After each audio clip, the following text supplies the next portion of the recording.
Welcome to today's webinar. The topic today is geotechnical analysis in RFEM 6. My name is Andreas Hörold. I'm responsible for marketing and public relations in the company Dlubal Software. For instance, the Dlubal website, the German and English webinars, newsletters, and so on. I will be the moderator today, and I will answer your questions together with Alexander, but my two colleagues can introduce themselves. Hello, welcome also from my side. My name is Juliane Stopper, ACTA. I'm working in the Dlubal team for customer support, and I'm also working for the developer teams, concrete design and geotechnical analysis. And I will present this webinar to you, but before I will give the word to you, Alexander. Hello, also from my side. My name is Alexander Mayhofer. I'm the head of product engineering concrete.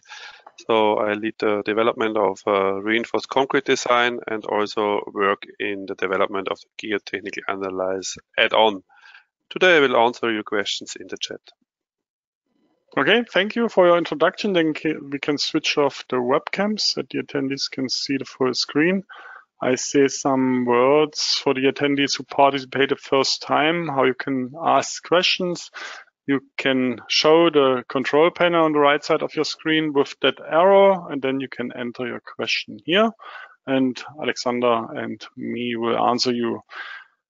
If you don't get an answer during the webinar because there are too many, you will get an email in the next days. Yeah, and the other way is to watch the entire webinar and then email your questions to info@dlubal.com. Before I hand over the screen to Juliane, I would like to invite you to the Digital Bau in Cologne.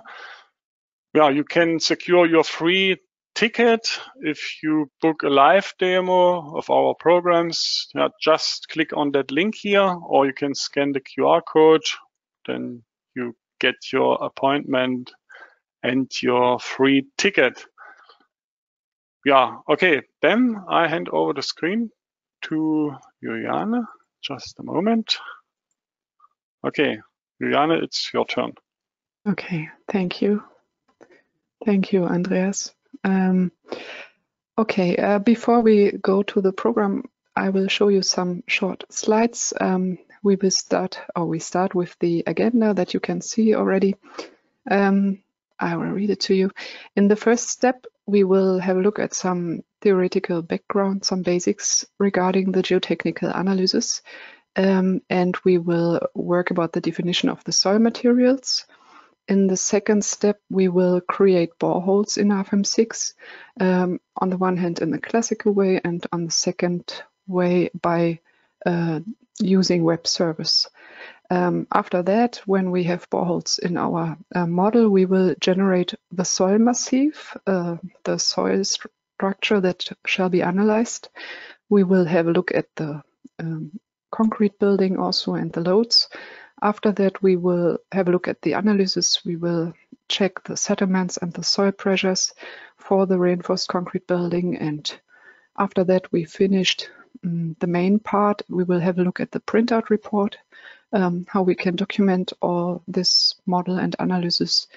And after that, we will have a short summary and we'll also present some prospects, some topics that are in development currently in our team. Okay, that's enough for the agenda. We will start with the short slides regarding the theoretical background. First topic is the material models. Soil is a three-phase system consisting of soil particles, water, and air, and it has a highly nonlinear behavior.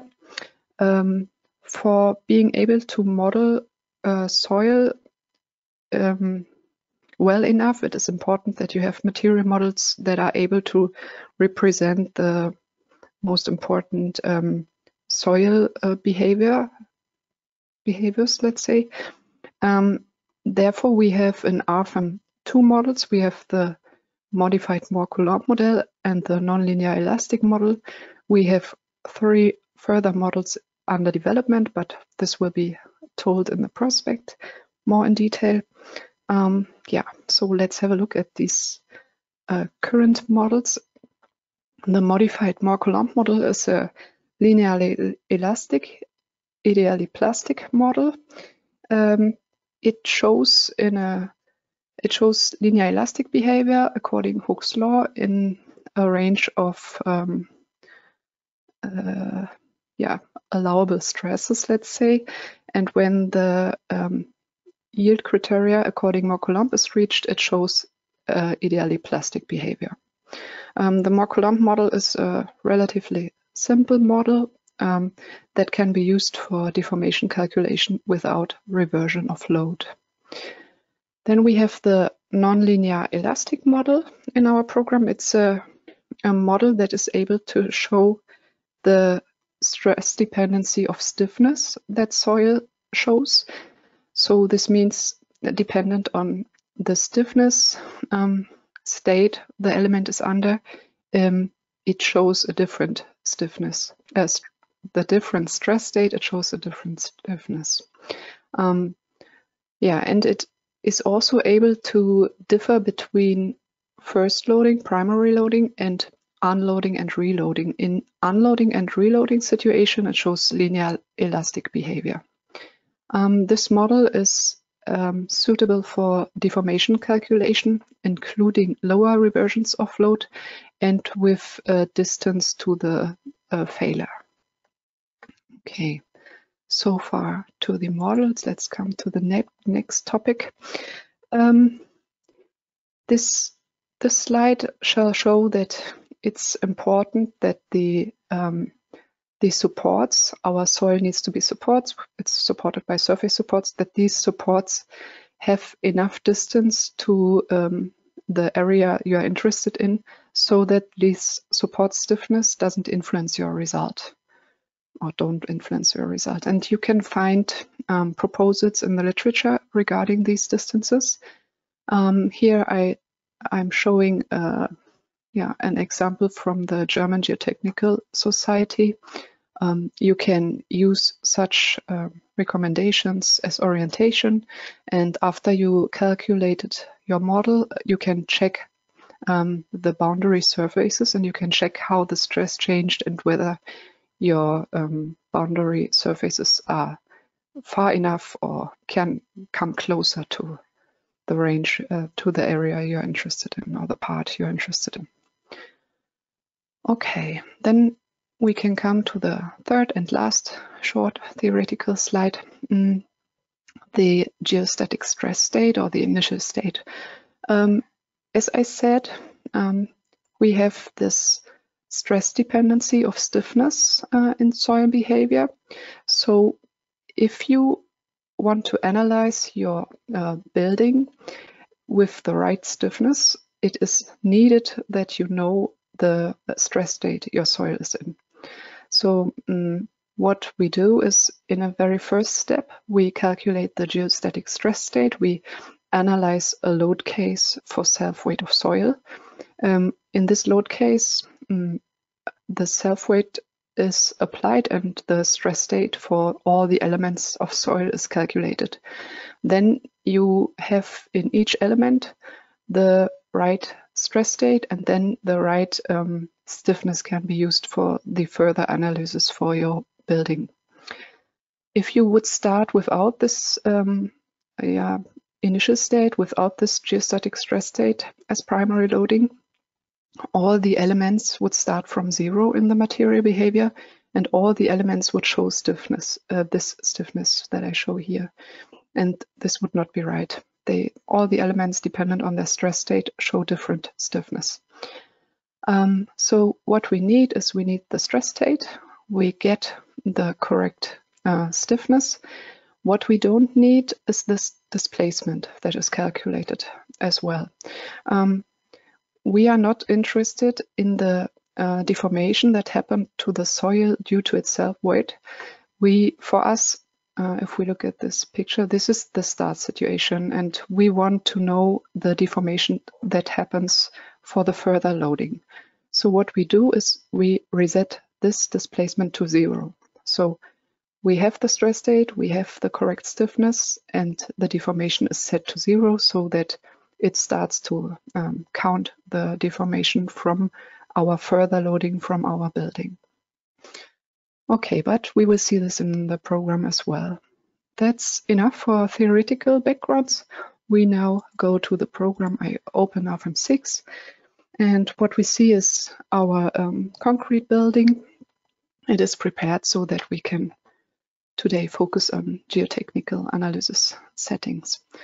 The first step that we do is we go to the materials. I open it, the dialog for materials, and we see the materials we have in the building. I did prepare the input, and we will now go through it. When we have the geotechnical analysis add-on activated, we have the material type soil provided. So we have basic, we have soil, and if you select soil here, the specific soil material models are provided as well. Today, I want to use the nonlinear elastic material model in our webinar.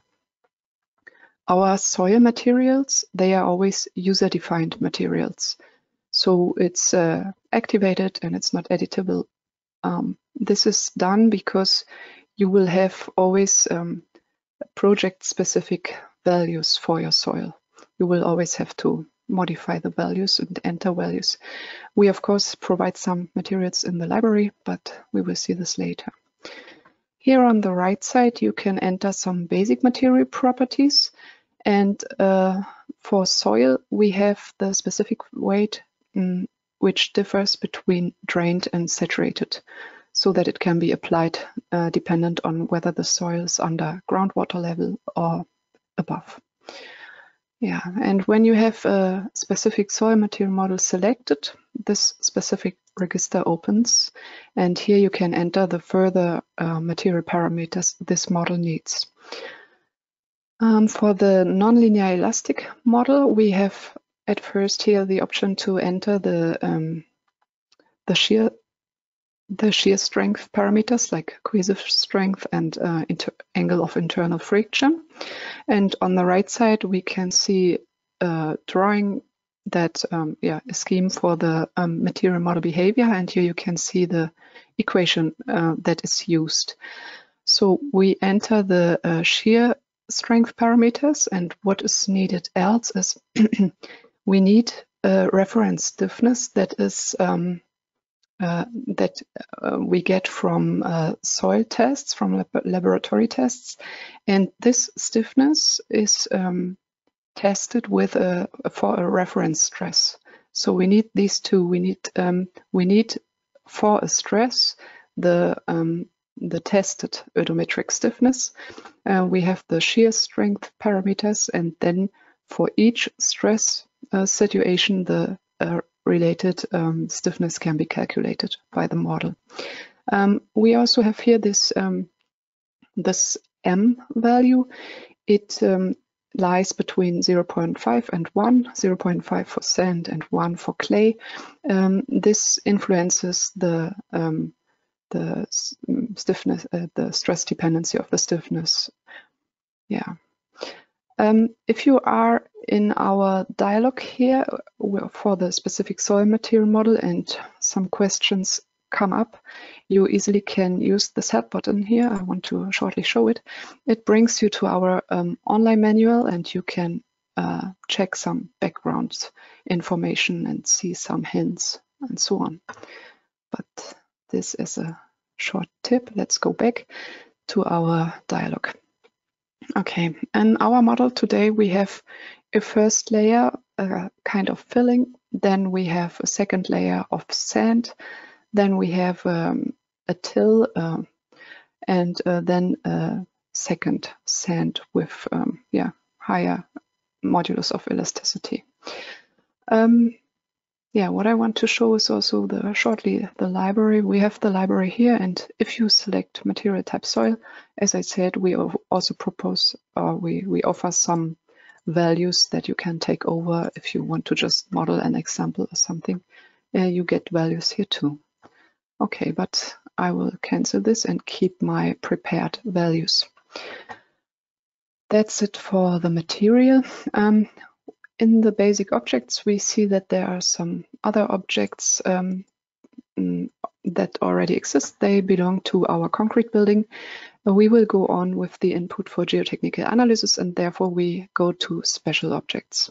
In special objects, you find here the option to enter the boreholes and the soil massifs. We will start with boreholes. I will open the dialog.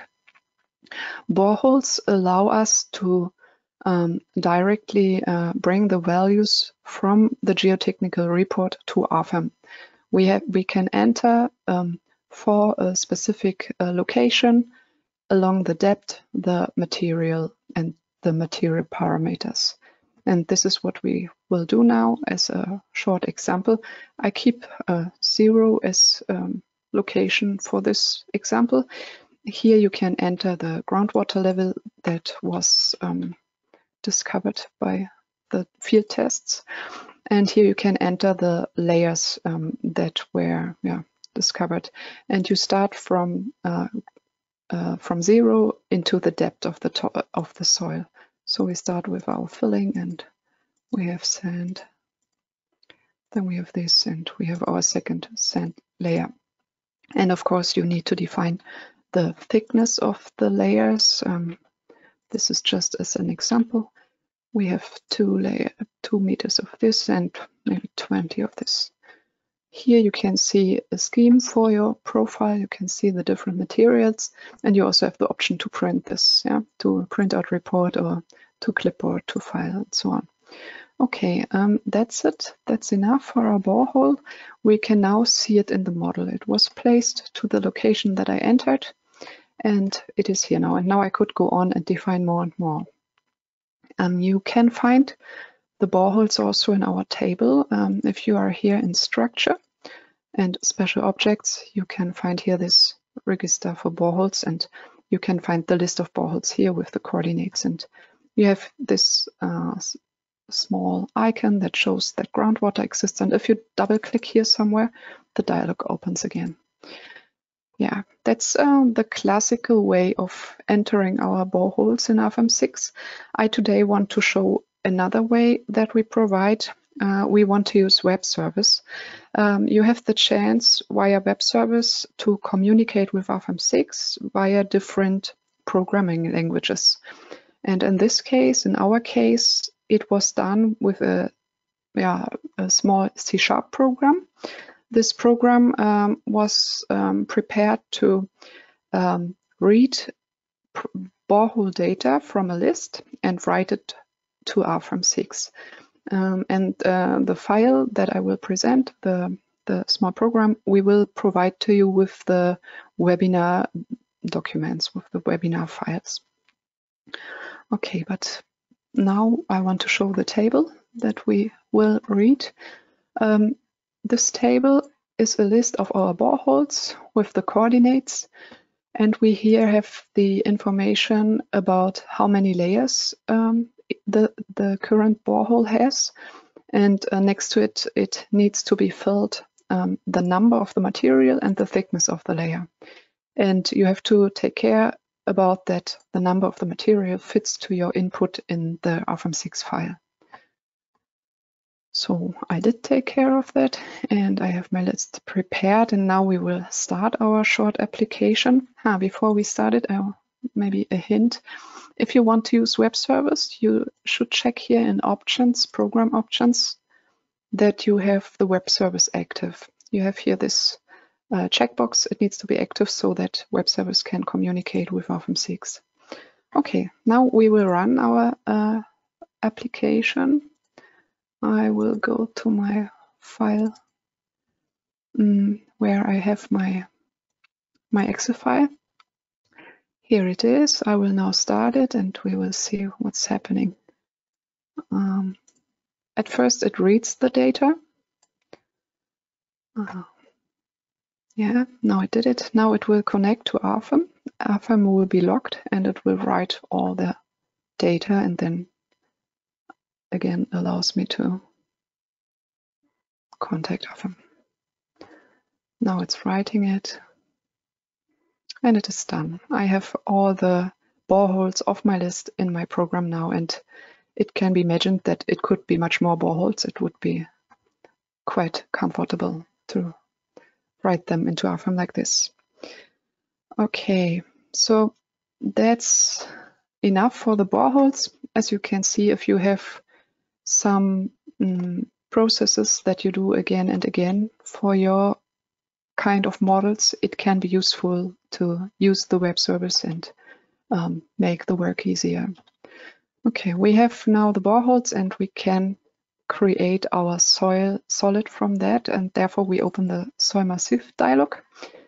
In that soil massif, we have the option to directly generate a soil solid from our data from the geotechnical report from the boreholes. Therefore, I have to assign the boreholes that shall be used. I know that they have numbers 1 and 5. You could also check it, select them graphically. Now I want to graphically set the center of my soil massif. It shall be central below the slab. It was filled here. Now I have to define the size. The top surface is calculated from the top coordinates of the boreholes. Then we give the size, the width in X direction is called A is 60 meters, and then Y direction B is 50 meters.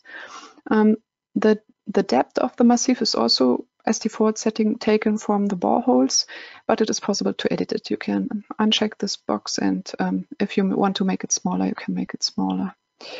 Okay, and we can activate groundwater if we want to consider groundwater for our soil solid.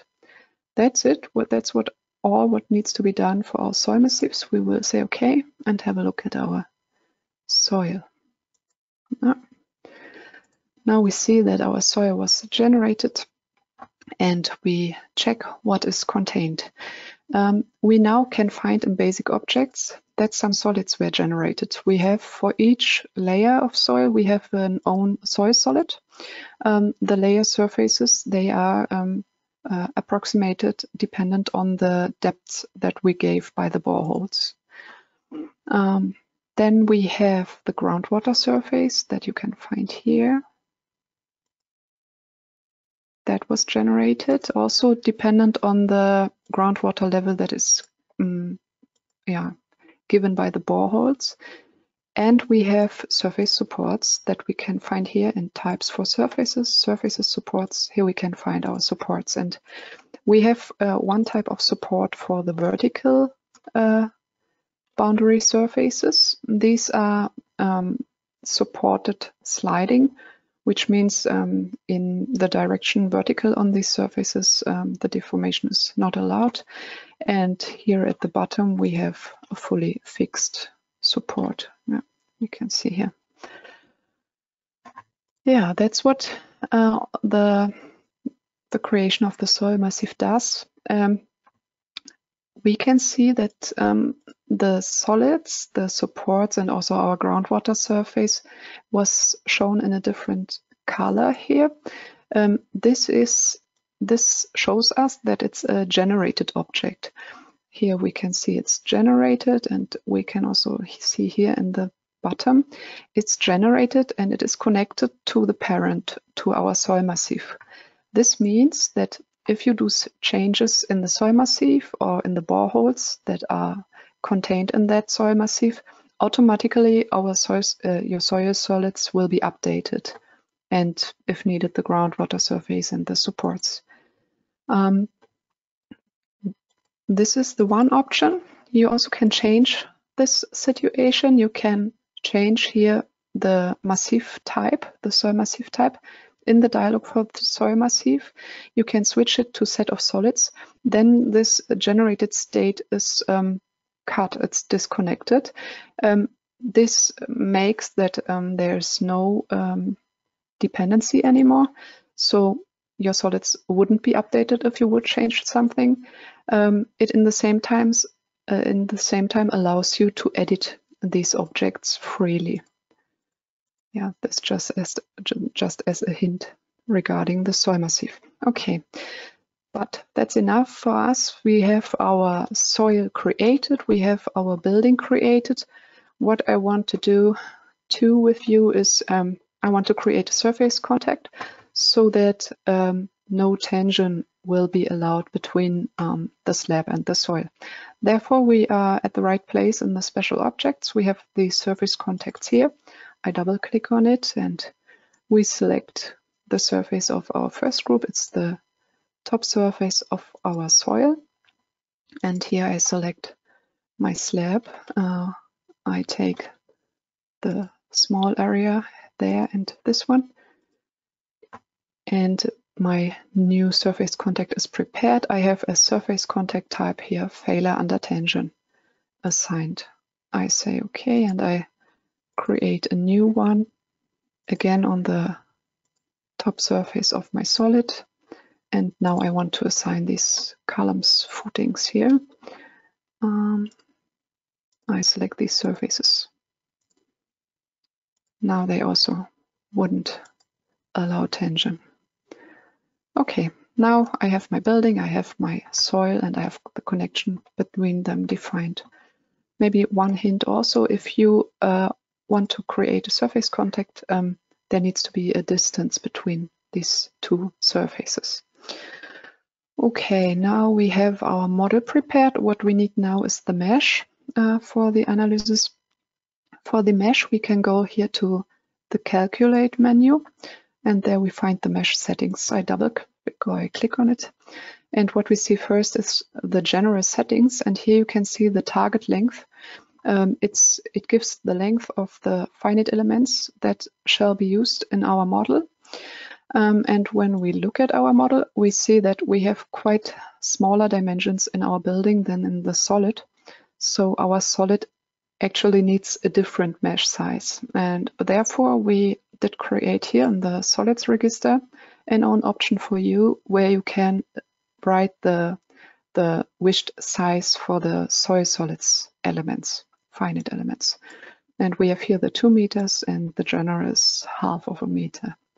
So this is fine for me. I say OK and apply, and our mesh generation will start. Our mesh will be generated for the building, for the solid.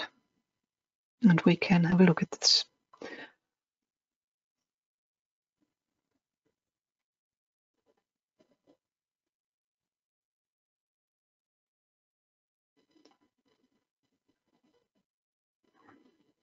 It's nearly done.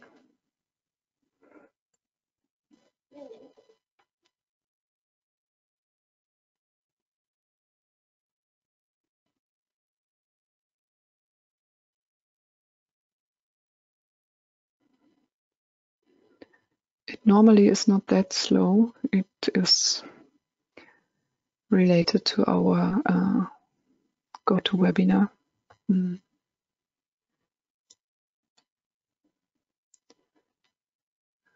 It would be done normally already, but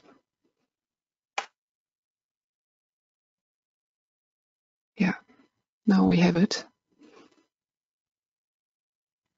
Here we can see now that we have a more coarse mesh in the soil solid and a more fine mesh in our building. That's what we wanted. It looks good. If you want to know, you can go to Calculate, and you also have here mesh statistics. Here you can see how many elements were created. This is quite useful. Okay, now we also finished our topology. We can now care about the loads. I would like to show you which loads we have. They are already prepared. We have self-weight of superstructure. This is calculated from the objects and its material. We have a dead load, we have a live load, and a snow load. With this button you can check it, uncheck it. Now we want to go to the dialog, because as we remember regarding our slides, we need one more load case. We need our initial state load case. We want to, before we can calculate the building, we need to know the stress state of the solid, and therefore we need a load case, self-weight of soil. So I prepare my load case, self-weight of soil. And this load case has an own action category. We can find here at the bottom, it's permanent soil, it is called. And when you activate this, the description for this checkbox here changed. We now have the self-weight active for soil solids and for soil solids only. So this is the perfect load case for calculation of our stress state of the soil solid. And if we look now here to the self-weight of structure, we can see that the description here is that self-weight is active for everything except of soil solids. So with that one, the self-weight of the superstructure can be calculated. Okay, so we have this prepared. Then let's have a look into the static analysis settings. Here you have settings regarding the analysis, and I did already enter load increments 4. Here you can edit it if it is needed. As we have a non-linear material, we have to give it in increments. Okay, I will now create a copy of that static analysis settings, so it contains nearly the same. The only change I'm doing now is I activate this option, the equilibrium for undeformed structure. This is the option that helps us for our initial state, for our geostatic stress state for the soil. With this setting, our structure is solved, it is loaded, and the stress state is calculated, and the deformations that are calculated that are reset to 0. That's why we write for undeformed structure. So this is perfect for our initial state. I will rename it so I can understand later more easy. What is this? It's actually SA1, but for undeformed structure. Call it like this, then we know it's nearly the same setting. Okay, so I assign it now to our load case for soil self-weight, and then we have it. Okay, that's enough for our load cases. I can go on apply, and I will go to our base register because I want to use the combination wizard. I want my load combinations to be generated. Then we can go to actions. Here we can see our action categories that exist in our model. We can see design situations, and I want to not have the ultimate limit state and the characteristic active. I only want to use quasi-permanent today with you. What we can find in our design situations dialog also is here the combination wizard. If you want for the current design situation the load combinations or result combinations to be generated, then you need to assign a combination wizard here, and we can check the settings if we click on here. I have the static analysis settings, the normal static analysis settings to give for my load combinations. We don't have imperfection cases, we can switch this off. What we do have is the initial state. We want and we need that an initial state is used for our load combinations, so I activate it here. And with the activation, you maybe saw it, this specific register opened up. And here you can say what shall be used as initial state. And we select now our self-weight load case for soil. It comes now over here, and here you have also the option to change the type of initial state, but final state is the right choice for us. So everything is taken over. Okay, that's enough. So keep in mind, if you want to use the generation and you want to use an initial state, you can find it in the combination wizard. Okay, we agree, and we can see how the action combinations are generated and the load combinations as well. Okay, and if we have a look on here, we can see that it worked. We have our initial state assigned and the self-weight for soil load case is used. And yeah, maybe a hint, this second color here gives the color of your analysis settings, and this can be quite helpful to very fast see whether there's a fault happened or not. I can now easily see that my specific for undeformed structure static analysis settings is used for this load case, and here I use the classic, so it's as planned and it's okay. Now I can agree, and I have all my loads and load combinations prepared. Good. That's fine so far. Now we are at the point that we could start the analysis, but before I do this, I would like to go with you to the printout report and create a new one so that later we can directly print graphics in there. Okay, I double-clicked on it and opened a new one. I want to check all to uncheck them all. I want to create a simplified printout report that focuses on our geotechnic settings. I use base data and mesh settings, and of course our material. And if we have these specific material models, you should open this menu, and here you can find our soil materials. And we did use the soil nonlinear elastic model, so if you activate it, you will also have your specific material parameters that we entered in the second register in the printout report. So we have this, then we can go to special objects, and we want to use surface contacts. And for boreholes, we also should open this point. We want to have the boreholes in our printout report and the layers, and the layers are described there too. We want to have information regarding our soil massif, and we take the surface supports, the load cases, and the graphics. That's enough for me. We can save and show. Then our printout report is prepared, and it opens up and we can have a short look on it.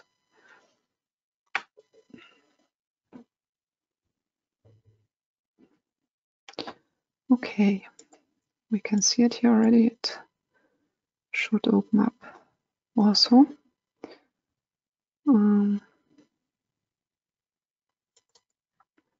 Yeah, it will come. There it is. That's how the first draft of your report, or our report, looks like.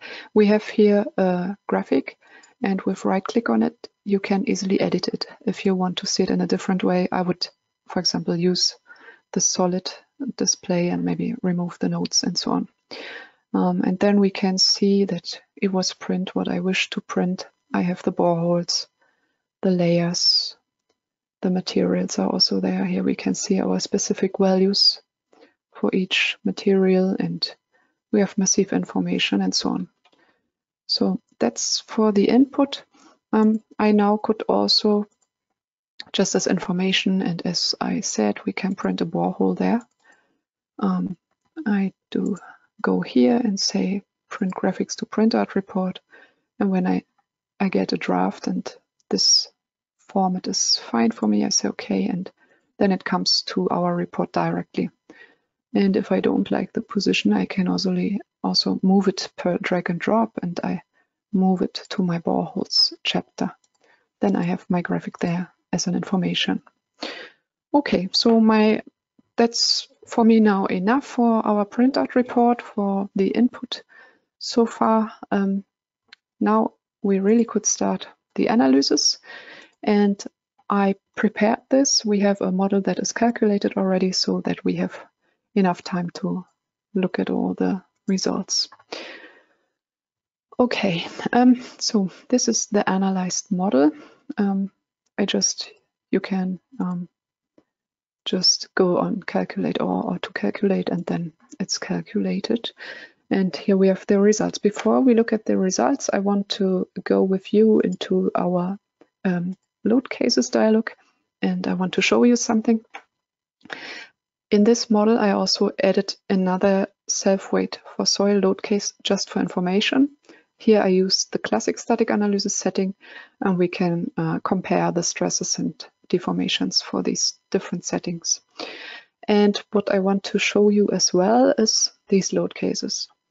I did uncheck all these other load cases to solve, because as we remember, we have in soil the stress dependency of the stiffness. So in these load cases, we only have the assigned loads. We don't have soil self-weight there. And this doesn't make sense. If we remember, we need the stress state, the correct stress state to use the correct stiffness for the analysis. So it doesn't make sense if we take live load as an example. It doesn't make sense to only solve this live load case. There it would be use the stiffness from 0 because we don't have other stress there, and this doesn't make sense. Before the live load is assigned and causes deformations, we already have self-weight of soil there, we have self-weight of structure there, and eventually dead load, and they all cause stress. From that the correct stiffness comes, and with this stiffness the live load should be calculated.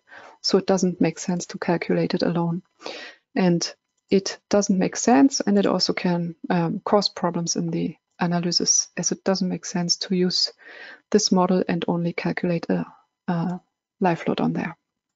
So you can uncheck them. These loads are used in the load combination, and within the combination they will be analyzed in the right range. Okay, that's that as an information. Now we can go to our results. I at first will go with you to load case 6, to the self-weight of soil load case with the classic static analysis setting.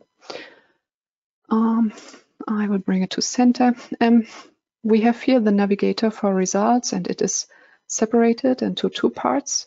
In the upper part you can select which result shall be displayed, and in the lower part you can select how it shall be displayed. And I want to remove the separation lines.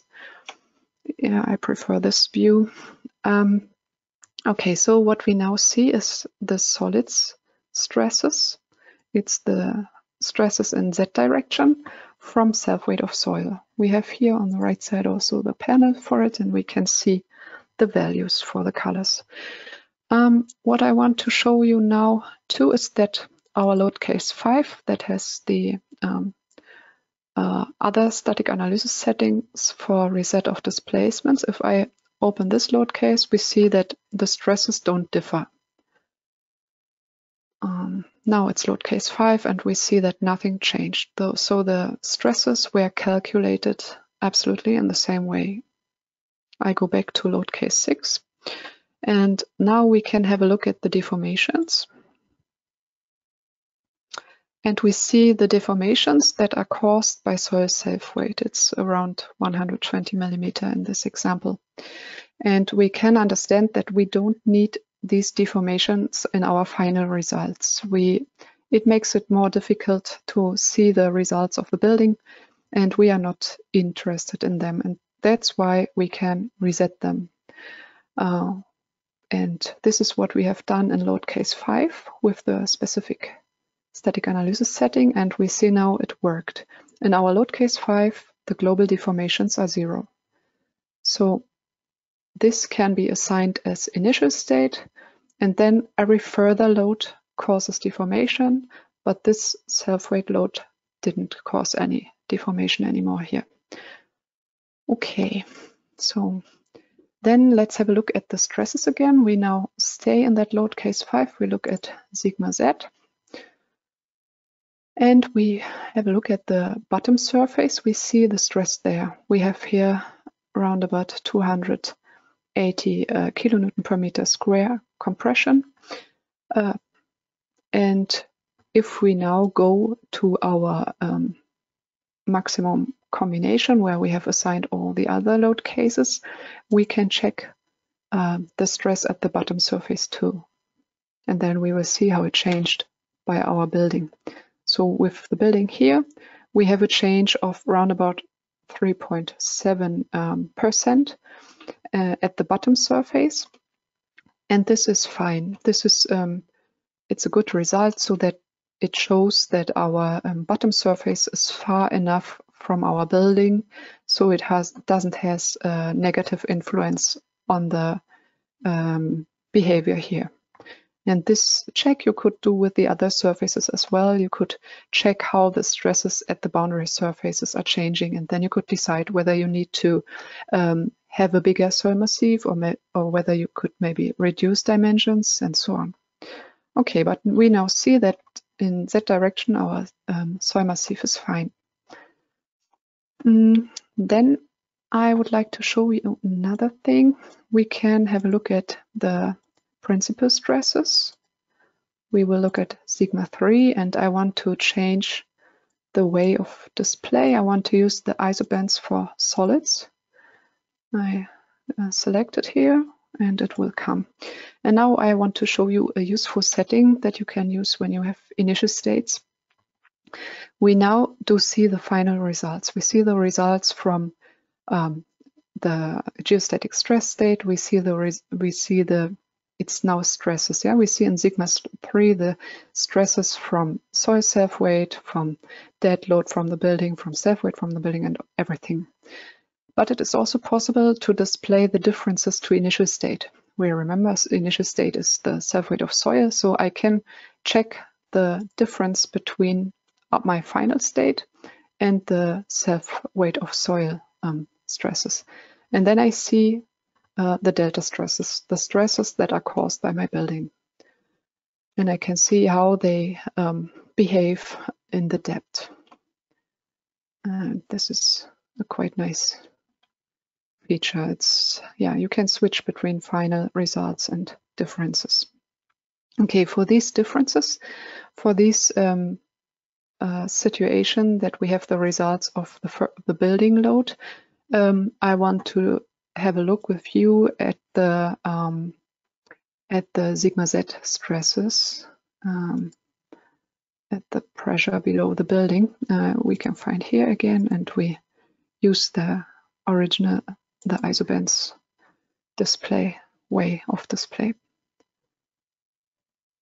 Yeah, now we can have a look at it from top, and we can see the pressure below the buildings, and we can use the separation lines if we want to have these values more clear shown. Yeah, that's it for the stresses. Now I would like to go to the deformations. We activate the deformations and we go in this distance and we see the deformation of the whole solid. We can also activate here that we have results on surfaces. It's in our control panel. You can select this, and results on all members. As we can see here, we have now the type of results, differences to initial state, but our deformations from initial state are in any way 0, so we can also go to final results and it looks the same in this case. Okay, here we can see how our building settled and how the settlements in the soil look like, and we have a nice feature for having a better look in the inside. We have here at the bottom, you have the menu where you can select the clipping planes, and if you just click it, you get a clipping plane provided, and you can here pick one of these 4 balls and you can move it through your 3D body and have a look inside. And if we go here to the column footings, I would like to stop there. Yeah, and if you want to edit this clipping plane, you also can do a double click here. Then you can enter a value. If you have a specific position where you want to have a look at, you can also do it like this.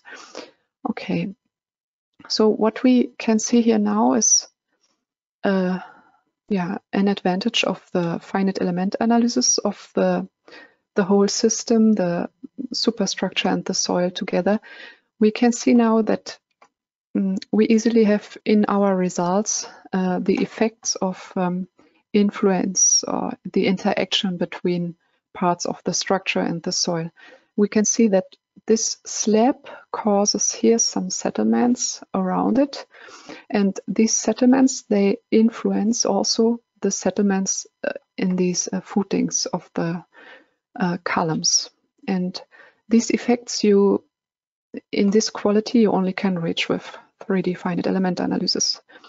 And if we think about that, we would have a neighboring building, we would have this influence easily and directly. And if you think about that, you would change your building here, you would directly have the change in the settlements. And on the other side, if you would change the solid, you would have the change of stresses in the building through to settlements, caused by settlements. So this is an advantage of the 3D analysis. Now I don't need my clipping plane anymore. I just can click on here and it is gone. Now let's have a look at the soil only. Therefore, I don't want to see results on members and don't want to see results on surfaces. Yeah, and now we can have a look here. Yeah, we see the sediments in the soil like this, and we can also check the deformations of the slab.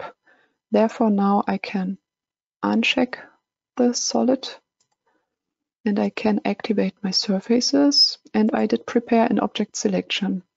Object selections, you can just select, do a right click and create them, and you find them in object selection and guide objects.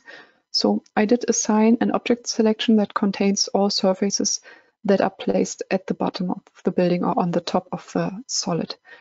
So we can have a look at its deformations and we can see what's happening in the surfaces, in the foundation elements. And if you want to have a look, a more detailed look in it, we provide here our results sections, and I want to create with you one. You can select a point from where the section shall start and where it shall end. I would like to check all the sediments in the footings row.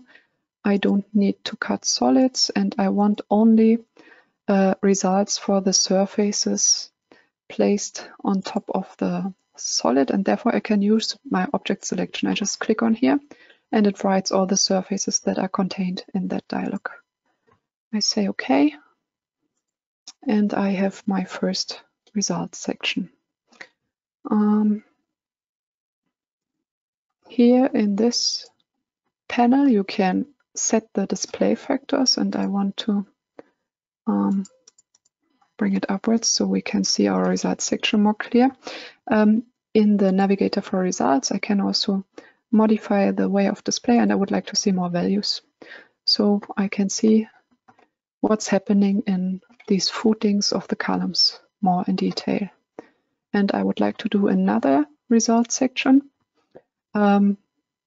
This one I would like to do from this end of this wall up to the, let's say, the footing with the most sediments. And again, I want to select in which objects I see results. And again, I use my object selection. I have the surfaces there, and we can see in this direction too. And now I can see quite clear the values for this line in my slab. And if you want to see further or more details, you also can select this section, this results section, and go to result diagrams. And there you can see it. You can get more information, and I only want to see the deformations now.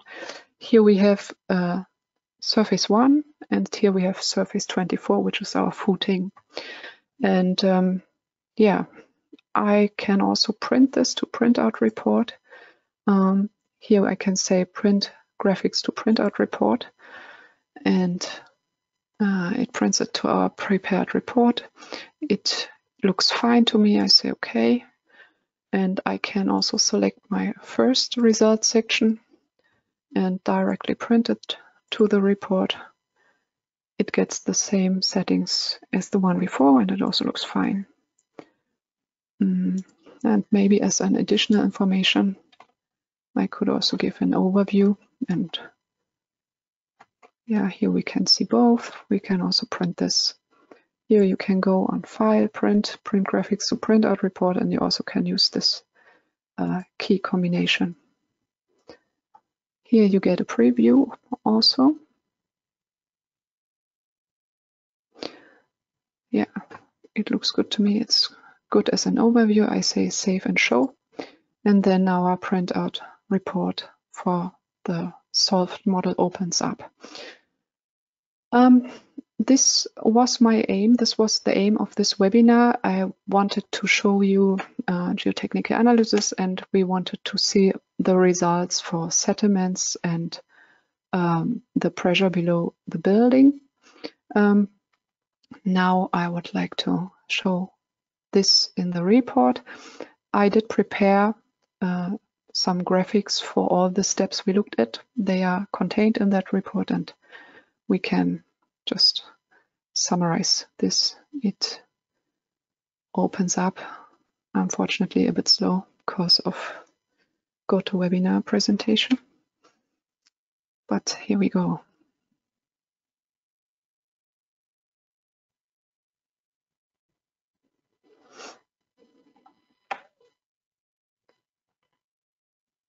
Yeah, this graphic I changed the settings and it looks much better, as you saw before.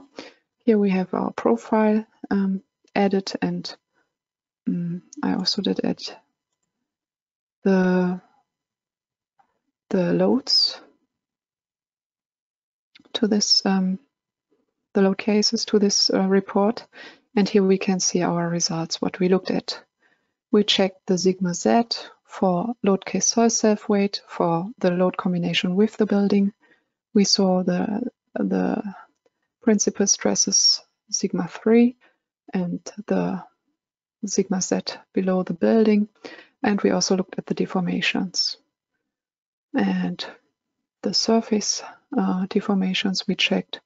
And this is what we printed. And I can also remove this overview before this, then it makes more sense. And as you see, I did prepare it in German. You can switch the language in our report quite easy. You can work in your language and change it for your customer. And yeah, by one click. Okay, this is what I wanted to show in the end for the report as an overview. Now, before I give my word back to Andreas, I would like to come back to the presentation. I have some 2 last slides.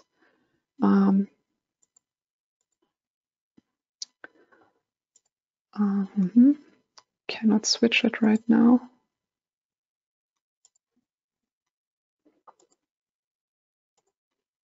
Then let's go to here. And so we learned the topic. Yeah, now it works again. This is what we learned. We can go to the next page of the slide.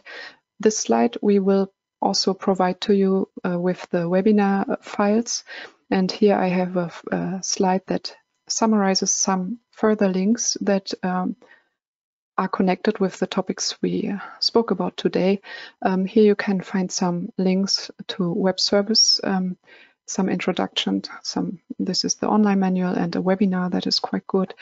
I also put some further geotechnical analysis webinars we have, and also the link to a webinar regarding construction stage analysis. As for the higher soil material models, it's quite common to use the construction stage analysis, because you can then more in detail consider the stages of the construction and the loading, and therefore the correct stiffnesses, as we remember the correct stress states and the correct stiffnesses in the soil. So it's connected to our topic. That's enough for this one. Now we come to the final slide.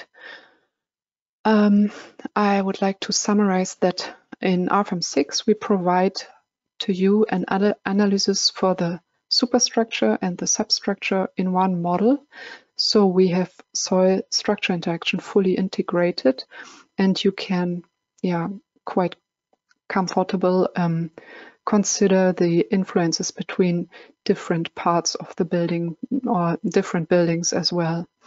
And the finite element analysis, the 3D finite element analysis for soil provides a displacement calculation to you with superior quality, of course. And another hint is that the geotechnical analysis combined with construction stages, it is an ideal tool, or can be an ideal tool for comparing your expected behavior with measurements at the site. If you have a project that is sensitive according settlements, it can be quite useful to compare it with the calculation and check whether the settlements are as expected or not, and you should have a look at it more in detail.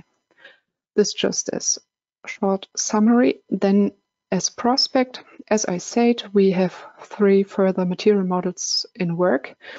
The first one that will come is the Hook-Brown model. This one we will release quite soon in the next days, let's say. And we have the hardening soil model. It is already actually implemented. We are just testing it quite intensively, and it shall be provided in the 2nd quarter of this year. And the Camp Clay model, we started. The development has started for it. We also have the pile foundations in progress. This will come, and we have the geotechnical stability analysis planned. Yeah, that's it as prospect from what's going on in our team for you. Yeah, now I finished the aim of the webinar for today. I would like to thank you for your participation, and yeah, I would like to give my work back now to Andreas, to you. Then, bye-bye. Thank you, Juliane, for this nice presentation. Before I show you the website where you can find the recording and the models and the slides and so on, I would like to, sorry, one moment, please. I would like to invite you to the Digital Bau in Cologne. You can secure your free ticket. Just book a live demo with that link here, or you can scan that QR code and get or you can choose an appointment, and then we will send you the free online ticket. If you can't come to the Digital Bau in Cologne, you can book your free online appointment every time. Just contact our sales team also with that link, or you can scan that QR code. You can get a free product demonstration, or if you want to get a non-binding offer for any of our products, just contact our sales team. So then I switch to our website, dlubal.com. Under news and events, you can find the webinars. Those are the webinars of the next weeks. Our wind, then timber floor calculations, the FAQ webinar that we present regularly, then calculation of reinforced concrete slabs, connection with circular hollow sections, optimization, and that's today's webinar. It's also already a previous webinar. I click on it. In the next days, you will get an email with your certificate and with a link directly to that page. Then you will find the recording in the middle here. You can already download the presentation slides and the webinar files. And there's also the model that you can download. Okay, that should be also all from my side. Thank you for your attention. I hope we meet each other in another webinar. Thanks to Juliane for the presentation. Thanks to Alexander for the support by answering the questions. I wish all a nice rest of the day, and bye-bye. Bye.